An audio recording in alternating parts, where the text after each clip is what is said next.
Hello there. My name is Alara, and welcome to the Late Night Science Channel. Tonight we're going down. Not just down a little, but down into places where sunlight has never touched, where the pressure could crush you in an instant, where creatures exist that seem more alien than anything we might find in outer space. We're diving into the ocean, and I need you to understand something right from the start. Everything you think you know about the ocean, it's probably wrong. The ocean isn't just deep, it's not just vast, it's something else entirely, something that defies our ability to truly comprehend it. And by the time we finish this journey together, you're going to see our planet in a completely different way. Before we go any deeper, if you enjoy these peaceful explorations into the wonders of our world, a quick like or subscribe would mean everything to me. It helps more people find these stories, these moments of calm discovery. Now, let's begin our descent. Stand at the edge of the ocean. Feel the water lapping at your feet. Look out at the horizon where the water meets the sky. It seems endless, doesn't it? The ocean stretches out before you, blue and beautiful and mysterious. Most people, when they think about the ocean, think about what they can see, the surface, the waves.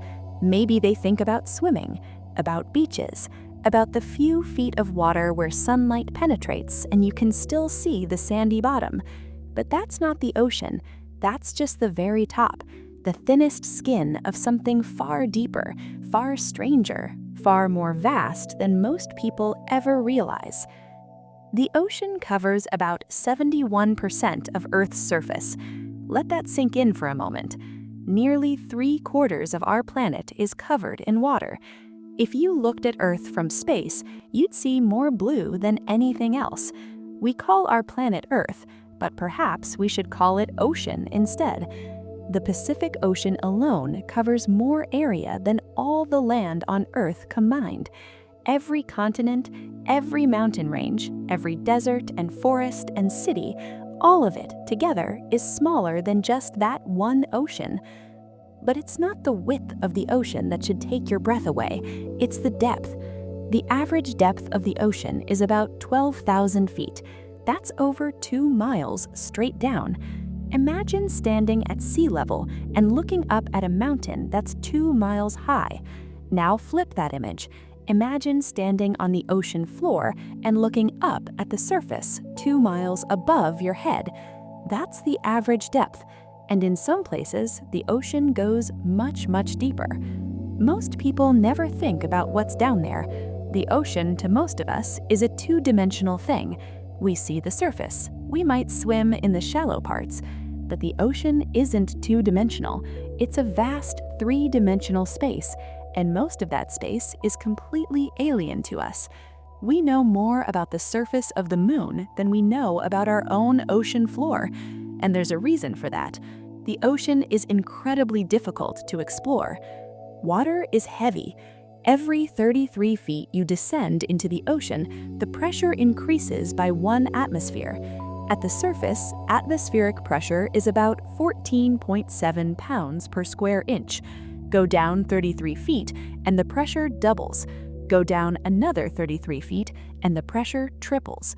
By the time you reach the average ocean depth of 12,000 feet, the pressure is over 365 times what it is at the surface.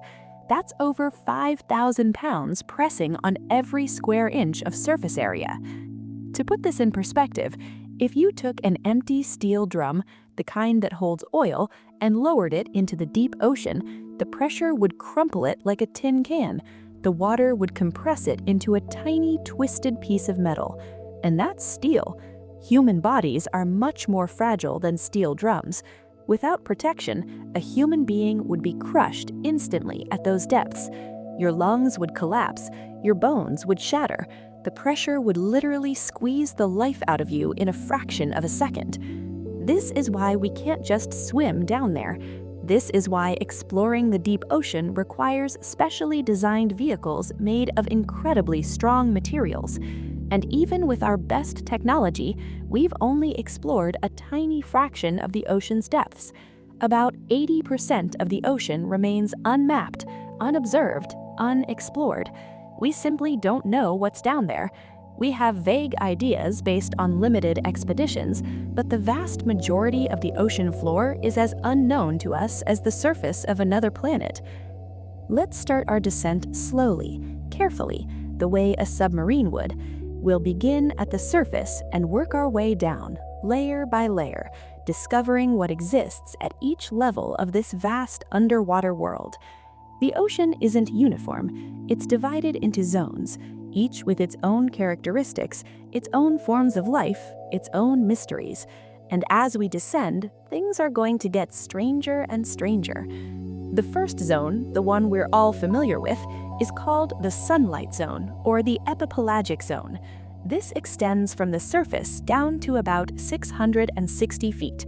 This is where most of the ocean life that we know about lives. This is where sunlight penetrates, where plants and algae can grow.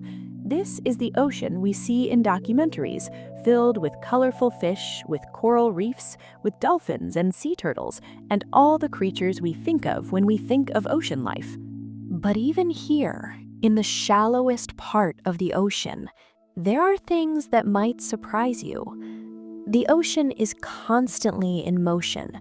Currents flow like rivers within the sea, carrying water thousands of miles across the globe. These currents are driven by differences in temperature and salinity, by the rotation of the Earth, by the wind blowing across the surface. The Gulf Stream, for example, carries warm water from the Gulf of Mexico all the way to the shores of Europe, moderating the climate and making places like England much warmer than they would otherwise be at that latitude. Waves on the ocean surface are created by wind. The stronger the wind, the bigger the waves. But waves aren't just surface phenomena. When waves crash against the shore, they carry enormous amounts of energy. A single large wave can weigh thousands of tons and hit with tremendous force. Over time, waves reshape coastlines, eroding cliffs, moving sand, creating beaches and barrier islands. Beneath the surface, in this sunlight zone, life is everywhere. Phytoplankton, tiny microscopic plants, drift in the water using sunlight to create energy through photosynthesis. These tiny organisms might be invisible to the naked eye, but collectively, they produce more than half of the oxygen on Earth. Every other breath you take comes from phytoplankton in the ocean. Think about that for a moment. The ocean isn't just a body of water, it's the lungs of the planet. Zooplankton, tiny animals, feed on the phytoplankton. Small fish feed on the zooplankton. Larger fish feed on the smaller fish. This food chain supports everything from tiny shrimp to massive whales. Blue whales, the largest animal to ever exist on Earth, feed primarily on krill, small shrimp-like creatures that exist in enormous swarms. A single blue whale can consume up to 4 tons of krill in a day. Coral reefs exist in the sunlight zone, usually in shallow tropical waters. Reefs are often called the rainforests of the sea because they support an incredible diversity of life. A single reef can be home to thousands of different species of fish, invertebrates, and other organisms. Coral itself is actually an animal, not a plant. Tiny coral polyps build limestone skeletons around themselves, and over thousands of years, these skeletons accumulate into massive reef structures. But as beautiful and vibrant as the sunlight zone is, it's just the beginning. Let's keep descending. At around 660 feet, things start to change. We're entering the twilight zone, also called the mesopelagic zone. This zone extends from 660 feet down to about 3,300 feet. Sunlight still penetrates this deep, but it's faint, dim, barely enough to see by. Plants can't grow here because there isn't enough light for photosynthesis. The water temperature drops significantly as we descend. The pressure continues to increase. This is where things start to get strange. Many of the creatures that live in the twilight zone have developed bioluminescence, the ability to produce their own light through chemical reactions in their bodies. In the dim water, these creatures glow, creating points of light in the darkness. Some use their light to attract prey, others use it to communicate with potential mates, still others use it as camouflage, matching the faint light filtering down from above so that predators looking up from below can't see their silhouettes. The lanternfish is one of the most common inhabitants of the twilight zone. These small fish have light-producing organs called photophores along their bellies and sides. At night, many twilight zone creatures, including lanternfish, migrate upward to feed in the more productive waters near the surface. At dawn, they descend back into the deeper water to avoid predators. This daily migration, involving billions of individual organisms, is the largest migration of animals on Earth. It happens every single day, and most people have no idea it's occurring. Squid are common in the twilight zone. Some species grow quite large down here. The Humboldt squid can reach lengths of 6 feet and weigh over 100 pounds. They hunt in groups, using their tentacles to grab prey and their sharp beaks to tear flesh. They're aggressive predators, and there have been reports of them attacking divers who venture into their territory. Their eyes are large, adapted to see in the dim light, and they can change color rapidly, flashing patterns across their skin to communicate with other squid or to confuse prey. But we're not staying in the twilight zone. Let's go deeper. At around 3,300 feet, we cross into the midnight zone, or the bathopelagic zone. This zone extends from 3,300 feet down to about 13,000 feet. Here, there is no sunlight at all. None. If you turned off your submarine's lights, you would be in absolute, complete darkness. The kind of darkness that's hard to imagine if you've never experienced it. No light from the surface penetrates this far. The only light comes from bioluminescent creatures, brief flashes and glows in the endless black. The temperature here is just above freezing, usually between 32 and 39 degrees Fahrenheit. The pressure is crushing, hundreds of times what it is at the surface. And yet, life exists here. Life finds a way even in these extreme conditions. The creatures that live in the midnight zone have adapted to this harsh environment in remarkable ways. Food is scarce in the deep ocean. There are no plants because there's no sunlight. So how do animals survive? The answer is marine snow. This term refers to the constant rain of organic material falling from the upper layers of the ocean. Dead plankton, feces from animals, bits of decaying matter. All of this drifts slowly downward like snow falling through the water column. It's not much, but it's enough to sustain a community of scavengers and filter feeders. The giant squid lives in the midnight zone. For centuries, these creatures were the stuff of legend, sea monsters that attacked ships and dragged sailors to their doom. We now know that giant squid can grow to lengths of 40 feet or more, with eyes the size of dinner plates. These are the largest eyes of any animal on Earth, adapted to gather as much light as possible in the darkness. Giant squid hunt in the deep ocean, using their long tentacles to grab prey and their powerful beaks to tear it apart. We've only recently been able to film giant squid in their natural habitat. They remain largely mysterious, rarely seen, living their entire lives in the cold darkness of the deep sea. The viperfish is another resident of the midnight zone.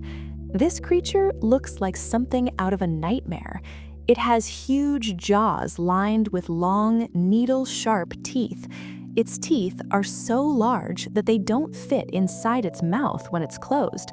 The viperfish uses a bioluminescent lure to attract prey in the darkness, then snaps its jaws shut with incredible speed, impaling its victim on those long teeth.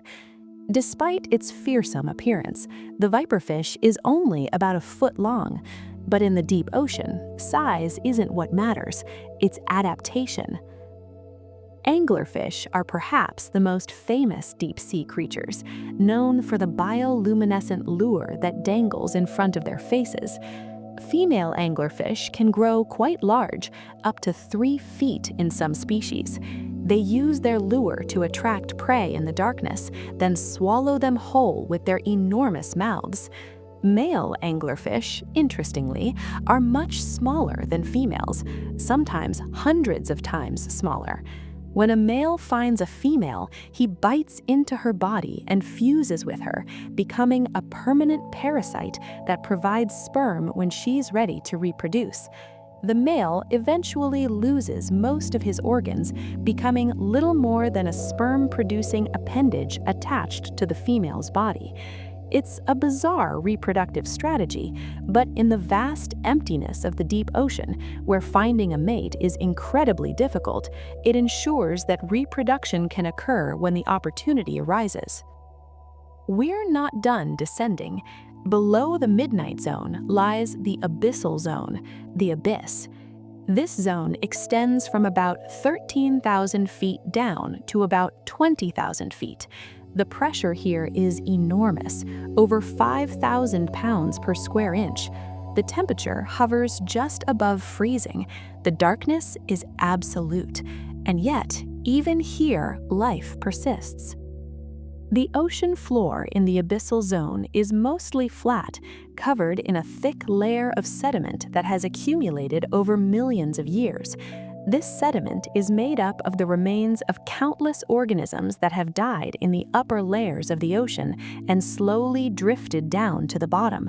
It's soft, like mud, and in some places it's hundreds of feet thick. Walking on the abyssal floor would be like walking through deep, soft snow, except you'd be doing it in crushing pressure and total darkness.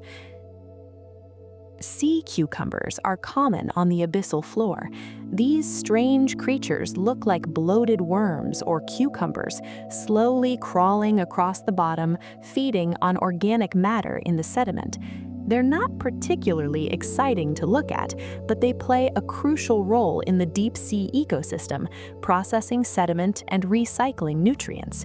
In some areas, sea cucumbers are so numerous that they cover the ocean floor like a living carpet.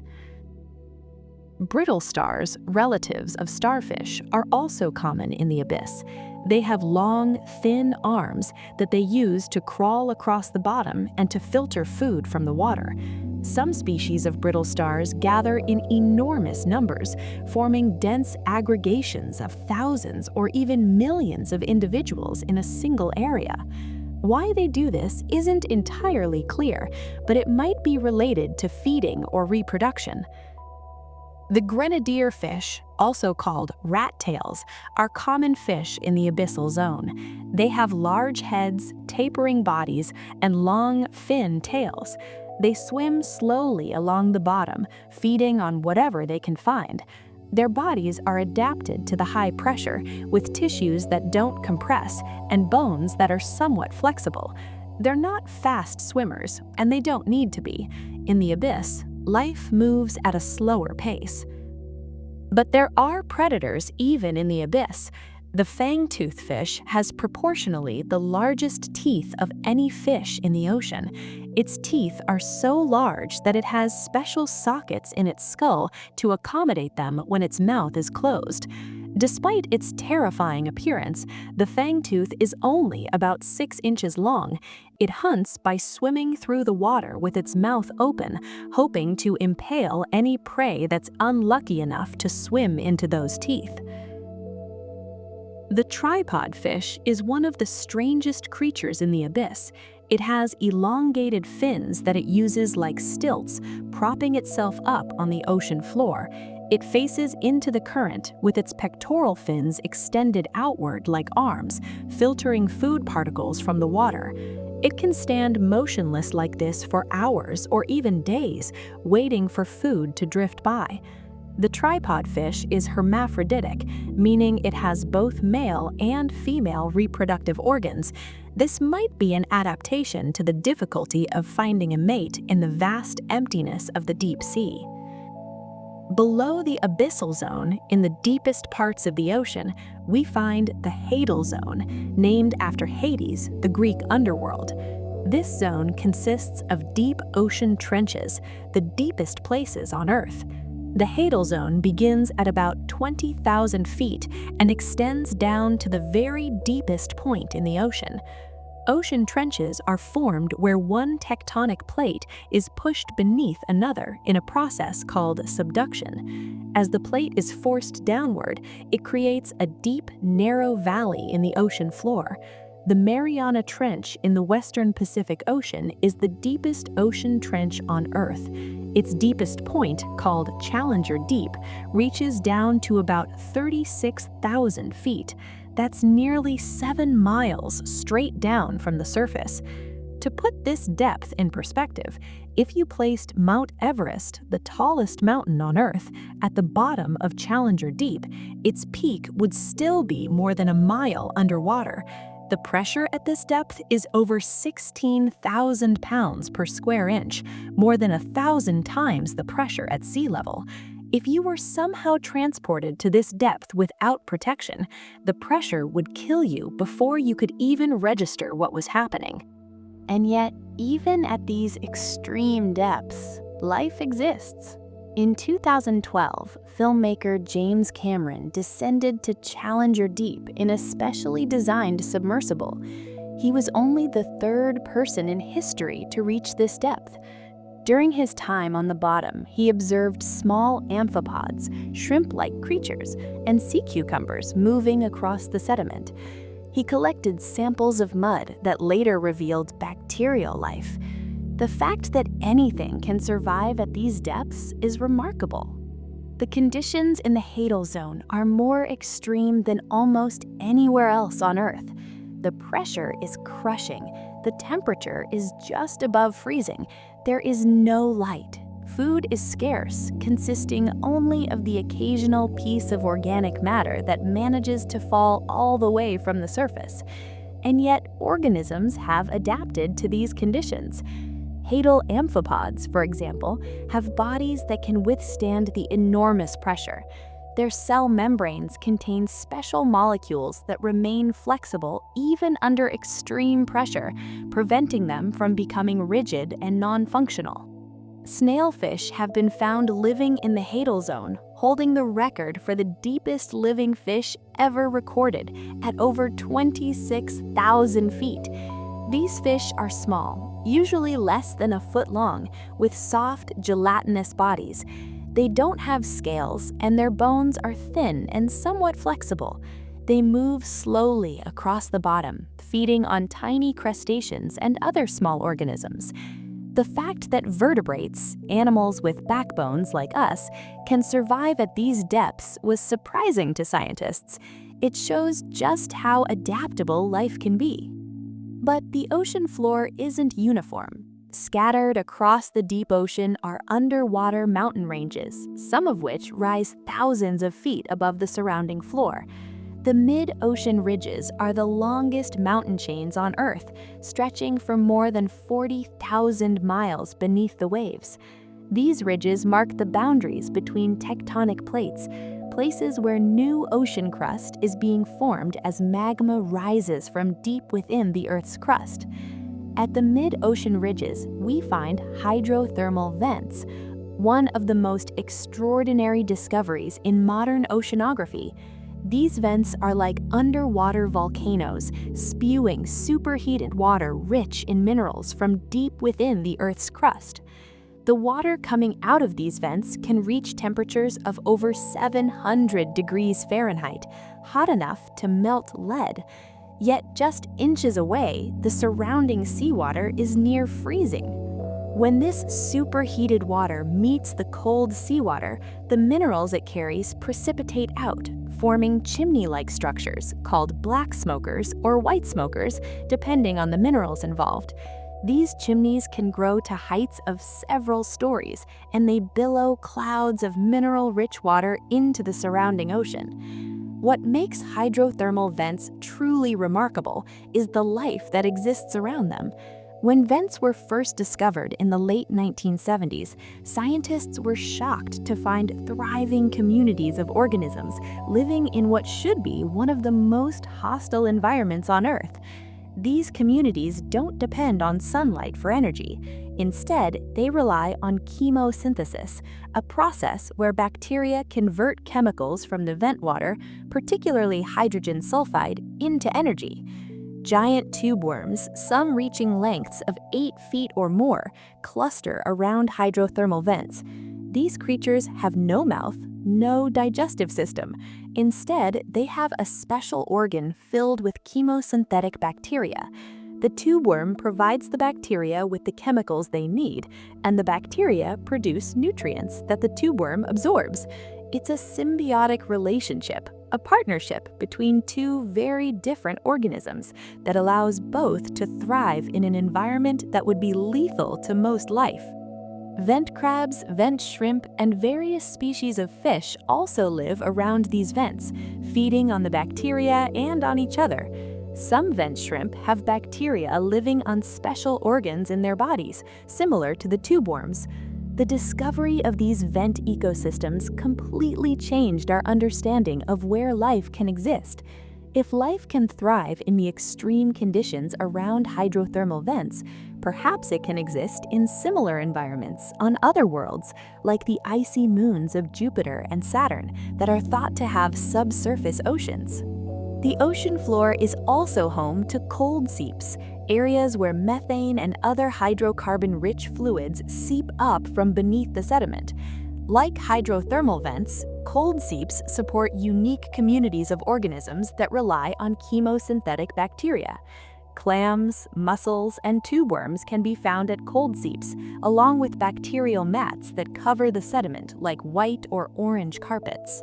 Seamounts are underwater mountains that rise from the ocean floor but don't reach the surface. There are tens of thousands of seamounts scattered across the ocean, and many of them support rich communities of life. The slopes of seamounts can be covered with corals, sponges, and other organisms that filter food from the water. Fish aggregate around seamounts to feed on the abundant life, and larger predators like sharks and tunas patrol the area looking for prey. The ocean floor is also littered with the remains of dead organisms that have sunk from the surface. When a whale dies, its massive body sinks to the bottom, creating what's called a whale fall. A single whale carcass can support a complex ecosystem for decades. Scavengers like hagfish and sharks arrive first, tearing away chunks of flesh. Once the soft tissue is gone, organisms that bore into bone move in, along with bacteria that break down the remaining organic matter. A whale fall goes through several stages of decomposition, and each stage supports different organisms. Some species are found only at whale falls, having evolved specifically to exploit this unusual food source. We've descended to the deepest parts of the ocean, but we're not done exploring. The ocean isn't just deep vertically, it's also vast horizontally. Let's talk about the sheer size of the ocean, the distances involved, the currents that move water around the globe, and the way the ocean influences our climate and weather. The Pacific Ocean is the largest ocean on Earth, covering more than 63 million square miles. To put that in perspective, the Pacific Ocean alone covers more area than all the land on Earth combined. If you were flying across the Pacific at a typical cruising speed of 500 miles per hour, it would take you more than 10 hours to cross from Asia to the Americas. And during most of that flight, all you'd see below you is water. The Atlantic Ocean is the second largest, covering about 41 million square miles. The Indian Ocean covers about 27 million square miles. The Southern Ocean, which surrounds Antarctica, covers about 8 million square miles, and the Arctic Ocean, the smallest, covers about 5.5 million square miles. But these divisions are somewhat arbitrary. In reality, all these oceans are connected. They're all part of one global ocean, one continuous body of water that covers most of our planet. Ocean currents move water around the globe in predictable patterns. Surface currents are driven primarily by wind. The trade winds near the equator push water westward, creating currents like the north and south equatorial currents. When these currents encounter continents, they're deflected northward or southward, forming large circular patterns called gyres. There are 5 major ocean gyres, one in each of the major ocean basins. The Gulf Stream is part of the North Atlantic Gyre. It carries warm water from the Gulf of Mexico northward along the east coast of the United States, then curves eastward across the Atlantic toward Europe. The Gulf Stream transports more water than all the rivers on Earth combined. The warm water it carries moderates the climate of Western Europe, making places like Ireland and England much warmer than they would otherwise be at their latitude. Deep ocean currents, sometimes called thermohaline circulation, are driven by differences in temperature and salinity. Cold, salty water is denser than warm, fresh water, so it sinks. This sinking water flows along the ocean floor, eventually rising back to the surface in other parts of the world. This global conveyor belt of ocean currents helps distribute heat around the planet, playing a crucial role in regulating Earth's climate. The ocean absorbs enormous amounts of heat from the sun. Water has a high heat capacity, meaning it takes a lot of energy to change its temperature. This means the ocean acts like a giant heat reservoir, absorbing heat during the summer and releasing it during the winter. Coastal areas tend to have milder climates than inland areas at the same latitude because of the ocean's moderating influence. The ocean also plays a crucial role in the water cycle. Evaporation from the ocean's surface puts water vapor into the atmosphere. This water vapor eventually condenses into clouds and falls as precipitation, replenishing freshwater sources on land. About 86% of global evaporation and 78% of global precipitation occur over the ocean. Hurricanes and typhoons, the most powerful storms on Earth, form over warm ocean water. These storms are essentially heat engines, drawing energy from the warm water and converting it into wind and rain. As ocean temperatures rise due to climate change, there's concern that these storms could become more frequent or more intense. The ocean is also a massive carbon sink, absorbing about 30% of the carbon dioxide that humans emit into the atmosphere. This is good in the sense that it slows down climate change, but it's also causing problems. When carbon dioxide dissolves in seawater, it forms carbonic acid, making the ocean more acidic. This process, called ocean acidification, is making it harder for organisms like corals and shellfish to build their calcium carbonate shells and skeletons. If acidification continues, it could have serious consequences for marine ecosystems. Let's talk about some of the creatures that inhabit the open ocean, the pelagic realm, far from any coast. The open ocean might seem empty, but it's actually full of life, from microscopic plankton to the largest animals to ever exist on Earth. Whales are the giants of the ocean. The blue whale is the largest animal ever known to have existed, even larger than the biggest dinosaurs. Blue whales can reach lengths of over 100 feet and weigh more than 200 tons. Their hearts alone weigh as much as a small car. Despite their enormous size, blue whales feed primarily on tiny krill, filtering huge amounts of water through baleen plates in their mouths to strain out their food. Humpback whales are known for their complex songs, long sequences of sounds that can last for hours. Male humpbacks sing, possibly to attract females or to communicate with other males. Each population of humpback whales has its own distinct song, and the song changes gradually over time. Why they sing remains something of a mystery, but their songs can be heard for miles underwater. Sperm whales are the largest toothed predators on Earth. They dive deeper than any other mammal, reaching depths of over 6,000 feet in search of their primary prey, giant squid. A sperm whale can hold its breath for over an hour during these deep dives.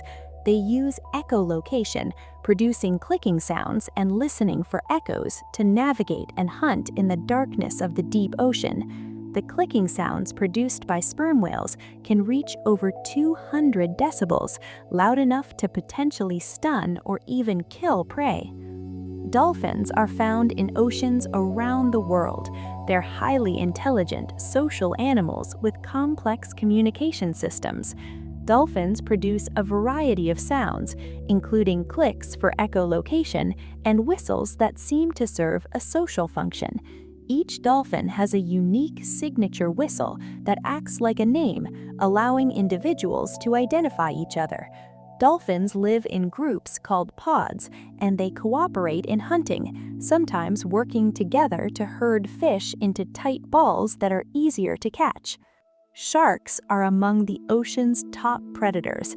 There are over 500 species of sharks, ranging from the tiny dwarf lantern shark, which is only about 8 inches long, to the massive whale shark, which can reach lengths of over 40 feet. Despite their fearsome reputation, most sharks are not dangerous to humans. You are far more likely to be killed by a lightning strike or a falling coconut than by a shark attack. Great white sharks are perhaps the most famous sharks, known for their size and power. They can reach lengths of over 20 feet and weigh more than 5,000 pounds. Great whites are apex predators, feeding primarily on seals, sea lions, and fish. They have excellent senses, including the ability to detect tiny electrical fields produced by the muscles and nerves of other animals. This sense, called electroreception, helps them locate prey even when it's hidden. Hammerhead sharks have distinctively flattened heads that give them their name. The wide head is covered with electrical sensors, giving the hammerhead an enhanced ability to detect prey buried in the sand. The unusual head shape might also provide better maneuverability, allowing the shark to make quick, tight turns. Manta rays are among the largest rays in the ocean, with wingspans that can exceed 20 feet. Despite their size, they're filter feeders, swimming through the water with their mouths open to strain plankton and small fish. Manta rays are known for their intelligence and curiosity. They have the largest brain-to-body ratio of any fish, and they've been observed interacting with divers in what seems like playful behavior. Sea turtles have lived in the ocean for over 100 million years, surviving the extinction event that killed the dinosaurs. There are 7 species of sea turtles, and most are endangered due to human activities like hunting, egg collection, and habitat destruction. Sea turtles migrate vast distances across the ocean, sometimes traveling thousands of miles between feeding grounds and nesting beaches. Female sea turtles return to the same beach where they were born to lay their own eggs, though how they navigate back to this specific location remains a mystery. The ocean sunfish, or mola mola, is one of the strangest fish in the ocean. It can weigh over 4,000 pounds, making it the heaviest bony fish in the world. The sunfish has a flattened, disc-like body with large fins that look like wings. It feeds primarily on jellyfish, which aren't very nutritious, so the sunfish has to eat large quantities to survive. Sunfish are often seen at the surface, lying on their sides as if sunbathing, which is how they got their name. It's thought that they do this to allow seabirds to pick parasites off their skin. Jellyfish are found in every ocean, from the surface to the deep sea. They're among the oldest multicellular organisms on Earth, having existed for over 500 million years. Jellyfish bodies are about 95% water.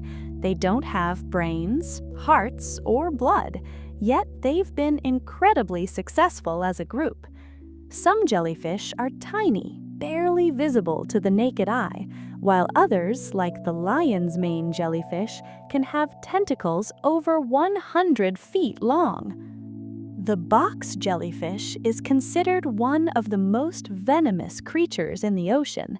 Its sting can be fatal to humans, causing heart failure in severe cases. Box jellyfish are primarily found in the waters around Australia and Southeast Asia. Despite having no brain, box jellyfish have surprisingly sophisticated eyes, with lenses and retinas similar to those of vertebrates. How they process visual information without a brain remains a mystery. The ocean is also home to countless species of fish, from tiny gobies that are less than half an inch long to massive marlins that can weigh over 1,000 pounds. Tuna are built for speed, with streamlined bodies and powerful tails that allow them to swim at speeds exceeding 40 miles per hour. Sailfish are even faster, capable of reaching speeds of up to 68 miles per hour, making them the fastest fish in the ocean. Flying fish have evolved enlarged pectoral fins that they use like wings to glide above the water's surface. When fleeing from predators, flying fish can burst from the water and glide for distances of over 600 feet, sometimes reaching heights of more than 4 feet above the waves. This behavior helps them escape predators, but it also makes them vulnerable to seabirds. Eels are fish with elongated, snake-like bodies. The European eel has one of the most remarkable life cycles of any fish.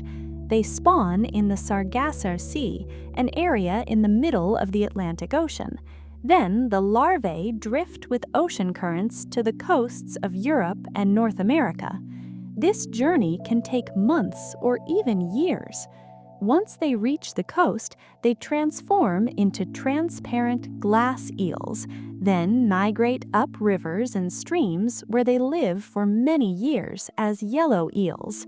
When they mature, they transform again into silver eels and migrate back to the Sargasso Sea to spawn and die. How they navigate back to the Sargasso Sea, a journey of thousands of miles, is still not fully understood. The ocean is constantly changing. Sea levels rise and fall with the tides, driven by the gravitational pull of the moon and sun. In most places, there are 2 high tides and 2 low tides each day. The difference between high and low tide can be quite small, just a foot or 2, or it can be enormous. The Bay of Fundy in Canada has the highest tides in the world, with differences between high and low tide exceeding 50 feet. Tides affect marine life in profound ways. Intertidal zones, the areas that are underwater at high tide and exposed at low tide, are challenging environments. Organisms that live here must be able to survive both underwater and in air, enduring changes in temperature, salinity, and moisture levels. Barnacles, mussels, and sea stars are common in intertidal zones, along with various species of crabs, snails, and seaweeds. Waves are constantly reshaping coastlines. Over long periods of time, waves erode cliffs, create sea caves, and deposit sand to form beaches. Some beaches are made of white sand, the remains of coral and shells broken down over thousands of years. Other beaches are made of black sand, formed from volcanic rock. A few rare beaches have pink or even green sand colored by specific minerals present in the local geology. The ocean is also shaped by larger-scale geological processes. Seafloor spreading occurs at mid-ocean ridges, where tectonic plates are moving apart and new ocean crust is being formed. Subduction occurs at ocean trenches, where one plate is pushed beneath another and old ocean crust is recycled back into the Earth's mantle. These processes are part of plate tectonics, the theory that explains how Earth's surface is constantly changing over millions of years. Islands in the ocean can form in several ways. Volcanic islands form when underwater volcanoes grow tall enough to break the surface. The Hawaiian Islands, for example, were formed by a hotspot, a place where magma from deep within the Earth rises to the surface. As the Pacific Plate moves over this hotspot, it creates a chain of volcanic islands. The Big Island of Hawaii is currently over the hotspot and is still volcanically active, while the other Hawaiian islands are older and have moved away from the hotspot. Coral atolls are ring-shaped islands that form when a volcanic island sinks back into the ocean over millions of years. Coral reefs grow around the edges of the island, and as the island slowly subsides, the reef continues to grow upward, eventually forming a ring of coral surrounding a lagoon where the island used to be. The Maldives and many islands in the Pacific are coral atolls. Continental islands are pieces of continental crust that have become separated from the mainland. The British Isles, for example, were connected to mainland Europe during the last ice age when sea levels were lower. As the glaciers melted and sea levels rose, Britain became an island. The ocean has always played a crucial role in human history. Early humans lived near coasts, relying on the ocean for food and resources. As civilizations developed, the ocean became a highway for trade and exploration. The Phoenicians, Greeks, and Romans were all seafaring peoples who used the ocean to expand their influence and trade networks. The age of exploration, beginning in the 15th century, saw European explorers crossing vast oceans to reach new lands. Christopher Columbus crossed the Atlantic to reach the Americas. Vasco da Gama sailed around Africa to reach India. Ferdinand Magellan's expedition circumnavigated the globe, proving that the Earth was indeed round and that all the oceans were connected. These voyages were dangerous. Ships were small and fragile compared to modern vessels. Storms could sink ships or drive them off course. Scurvy, a disease caused by vitamin C deficiency, killed countless sailors on long voyages. Navigation was challenging, relying on the stars, the sun, and crude instruments like the compass and astrolabe. Many ships were lost at sea, never to be heard from again. In the age of sail, ships relied entirely on wind power. Sailors had to understand wind patterns, currents, and weather to successfully navigate the ocean. Trade winds, consistent easterly winds near the equator, were crucial for ships sailing across the Atlantic. The westerlies, winds that blow from west to east at higher latitudes, helped ships return to Europe from the Americas. The development of steamships in the 19th century revolutionized ocean travel. Ships were no longer dependent on wind, making voyages faster and more predictable. This led to an explosion in global trade and migration. Millions of people crossed the oceans to start new lives in distant lands. Today, the ocean is more important than ever for global trade. About 90% of all goods traded internationally are transported by ship. Container ships, massive vessels that can carry thousands of shipping containers, move products from factories in Asia to consumers in Europe and the Americas. Oil tankers transport petroleum from oil-producing countries to refineries around the world. The global economy would collapse without ocean shipping. The ocean is also a source of food for billions of people. Fish and other seafood provide protein and nutrients for a large portion of the world's population. Industrial fishing has made it possible to catch fish on a massive scale, but this has led to overfishing. Many fish populations have declined dramatically due to excessive harvesting. Some species, like the Atlantic cod, which were once so abundant that it seemed impossible to deplete them, have collapsed and have not recovered. Sustainable fishing practices are essential if we want to continue relying on the ocean for food. This includes setting catch limits based on scientific data, protecting breeding areas, and eliminating destructive fishing practices, like bottom trawling, which involves dragging heavy nets across the ocean floor, destroying habitat and catching huge amounts of non-target species. Aquaculture, the farming of fish and shellfish, has grown rapidly in recent decades. It now provides about half of all seafood consumed by humans. Aquaculture can be sustainable if done correctly, but it can also cause problems. Fish farms can pollute surrounding waters with waste and chemicals. Escaped farmed fish can interbreed with wild populations, potentially weakening the genetic health of wild stocks. Finding ways to make aquaculture more sustainable is an ongoing challenge. The ocean is also a source of other resources. Offshore oil and gas drilling extract petroleum from beneath the ocean floor. While it provides valuable energy resources, it also carries risks. Oil spills can cause devastating damage to marine ecosystems. The Deepwater Horizon oil spill in 2010 released millions of barrels of oil into the Gulf of Mexico, causing widespread harm to marine life and coastal communities.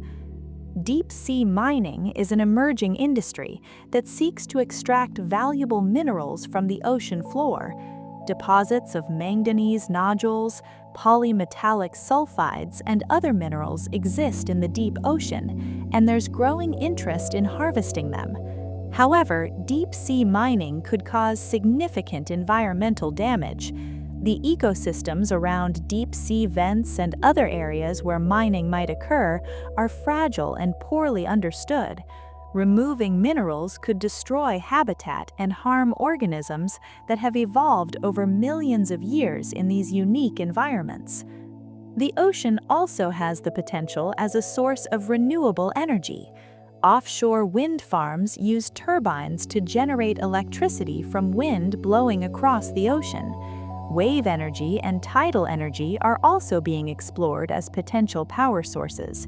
The ocean's currents and waves contain vast amounts of energy, and if we can harness even a small fraction of it, it could contribute significantly to our energy needs. Climate change is having profound effects on the ocean.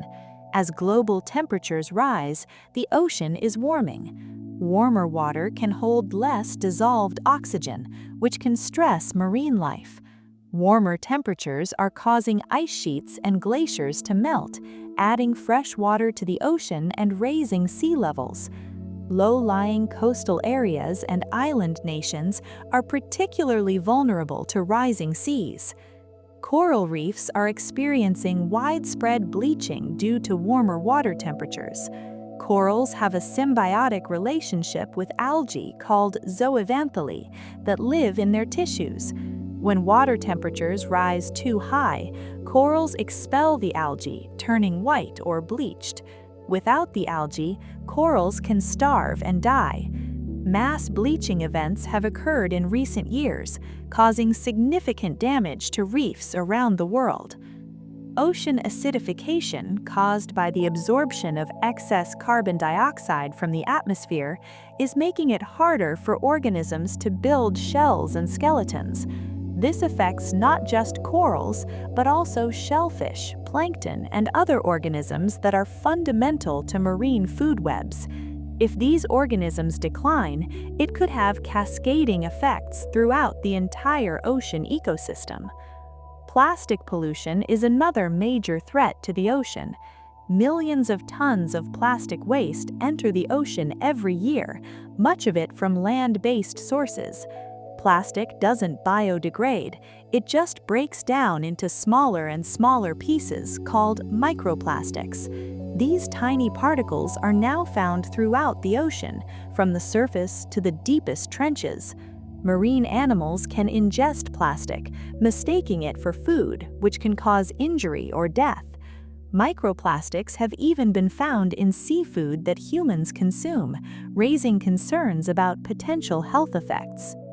The Great Pacific Garbage Patch is a vast area of the Pacific Ocean where ocean currents have concentrated floating plastic debris. It's not a solid island of trash, as sometimes depicted, but rather a diffuse soup of plastic particles spread over a large area. Similar garbage patches exist in other ocean basins. Cleaning up this plastic is extremely difficult due to the vast area involved and the small size of many of the particles. Despite these challenges, there is hope. People around the world are working to protect and restore marine ecosystems. Marine protected areas, where fishing and other extractive activities are restricted or prohibited, are being established in many countries. These areas allow marine populations to recover and can serve as refuges for species that are threatened elsewhere. Efforts to reduce plastic pollution are underway, including bans on single-use plastics, improved waste management systems, and innovations in plastic alternatives. Beach cleanups and ocean cleanup projects are removing trash from the ocean, though prevention is ultimately more important than cleanup.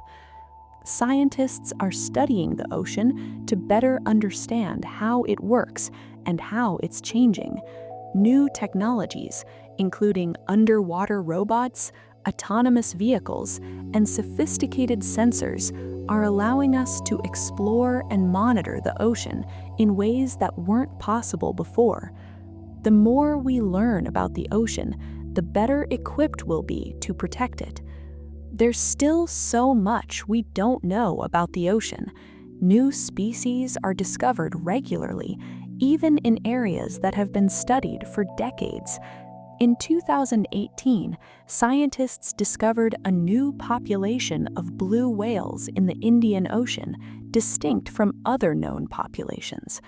In the deep sea, almost every expedition finds new species or observes behaviors that have never been documented before.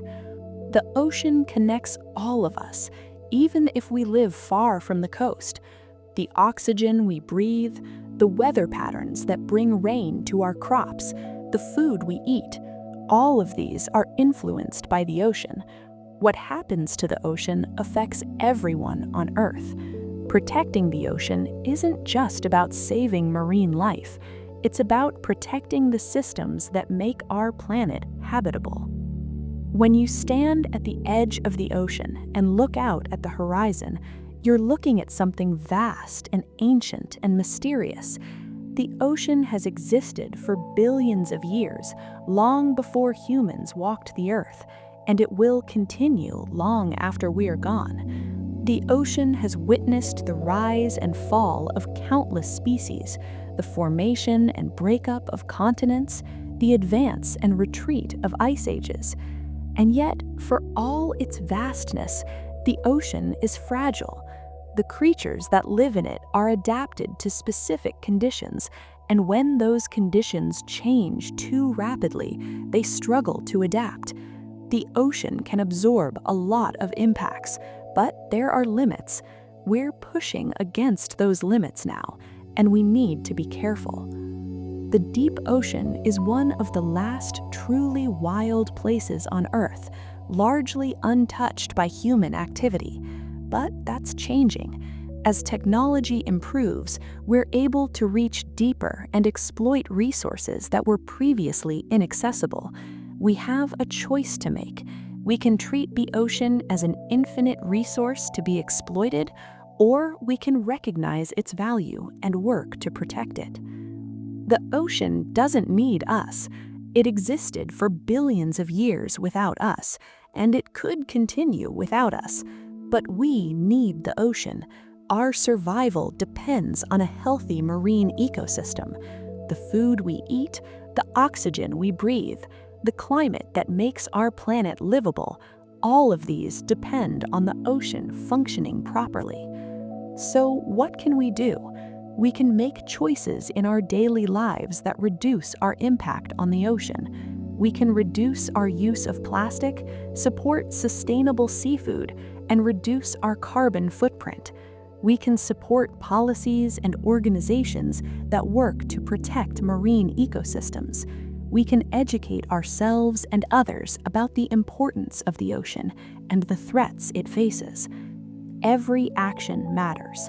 The ocean is vast, but it's made up of countless individual drops of water, and each of us is like one of those drops.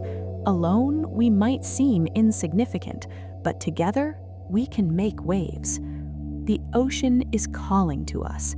It always has, from the earliest humans who lived near its shores to modern scientists exploring its depths.